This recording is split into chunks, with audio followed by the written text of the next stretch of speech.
എങ്ങനെ കാണുന്നു? ഇപ്പോൾ സ്വതന്ത്രനായിട്ട് മത്സരിക്കാൻ അമ്പലപ്പുഴ മത്സരിക്കാൻ ടി സുധാകരൻ തീരുമാനിച്ചിരിക്കുകയാണ്. അദ്ദേഹം അങ്ങനെ ഒരു തീരുമാനമെടുത്തു. ആ തീരുമാനത്തെ ഞങ്ങൾ സ്വാഗതം ചെയ്യുന്നു. മറ്റ് കാര്യങ്ങളെക്കുറിച്ച് ആലോചിച്ചതിന് ശേഷമേ മറുപടി പറയത്തുള്ളൂ. UDFന്റെ പിന്തുണ ഉണ്ടാവുമോ? UDF പിന്തുണ നൽകണമോ വേണ്ടയോ എന്നതിനെക്കുറിച്ച് ഞങ്ങൾ കൂട്ടായി ആലോചിക്കും. ഞങ്ങളുടെ മുതിർന്ന നേതാക്കന്മാരുണ്ട്. കൂട്ടായി ആലോചിച്ചുകൊണ്ട് അതിനൊരു പരിഹാര മാർഗം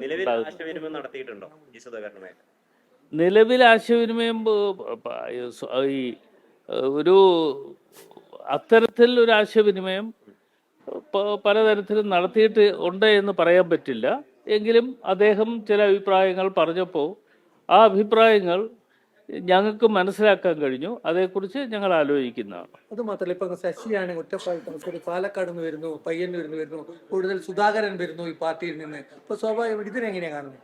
അതല്ലയോ പിന്നെ പ്രതിപക്ഷ നേതാവ് തന്നെ പറഞ്ഞല്ലോ, വിസ്മയങ്ങൾ ഉണ്ടാകാൻ പോകുന്നു. ആ ഉണ്ടാകുന്നതിന്റെ ഭാഗമായി പലയിടങ്ങളിലും പല ആളുകളും ഇതുപോലെയുള്ള മുതിർന്ന നേതാക്കന്മാർ പാർട്ടി വിട്ട് വരുന്നുണ്ട്. അതിൽ ഒരാളാണ് നമ്മുടെ കൊട്ടാരക്കര MLA ആയിരുന്ന ഐഷ പോറ്റി കടന്നു വന്നത്. അങ്ങനെ തുടങ്ങി നിരവധി ആളുകൾ പലയിടങ്ങളിൽ നിന്നും വരുന്നു. ഈ ഐഷ പോറ്റി PKCC അടക്കമുള്ള ആളുകളൊക്കെ സ്വീകരിച്ചു. പിന്നെ എന്തിനാണ് ഇദ്ദേഹത്തെ സ്വീകരിക്കാൻ അല്ലെങ്കിൽ ആലോചന വേണമെന്ന് തീരുമാനത്തിൽ? നേരത്തെ തന്നെ KC വേണുഗോപാൽ അടക്കമുള്ള ആളുകൾ ചർച്ച നടത്തിയ റിപ്പോർട്ടൊക്കെ വന്നതാണ്. അല്ല, ആ റിപ്പോർട്ട് ഇപ്പോൾ സ്വാഭാവികമായി ഒരാളിനെ കാണുമ്പോൾ അവരുമായി വർത്തമാനം പറയരുത്, അവർ ഇന്ന പാർട്ടിയാണ് അതുകൊണ്ട് അവരുമായി വർത്തമാനം പറയരുത് എന്നൊന്നും ഞങ്ങൾക്ക് ആർക്കും യാതൊരു വിധത്തിലുള്ള ഒരു തടസ്സവും ഇല്ല. ഞങ്ങൾ സ്വാഭാവികമായും ഒരു വ്യക്തിബന്ധം വെച്ച് പുലർത്തുന്ന ആളുകൾ എന്നുള്ള നിലയിൽ തീർച്ചയായിട്ടും ഇത്തരം ആളുകളുമായി അഭിപ്രായങ്ങൾ ഞങ്ങൾ പരസ്പരം പിന്നെ കൈമാറാറുണ്ട്. അതിൻ്റെ ഒരു ഭാഗമായി KC വേണുഗോപാലും അദ്ദേഹം കണ്ടപ്പോൾ ചിലപ്പോൾ സംസാരിച്ചു കാണും. അമ്പലപ്പുഴ ആലപ്പുഴ മേഖലയിൽ ഗുണം ചെയ്യുമെന്ന് കരുതുന്നുണ്ടോ? UDF ആലപ്പുഴ ജില്ലയിലൊക്കെ ഇത് ഗുണം ചെയ്യുമെന്ന് കരുതുന്നുണ്ടോ? അല്ല, അതേക്കുറിച്ച് ഞങ്ങൾ ഒന്ന് കൂട്ടായി ആലോചിക്കട്ടെ.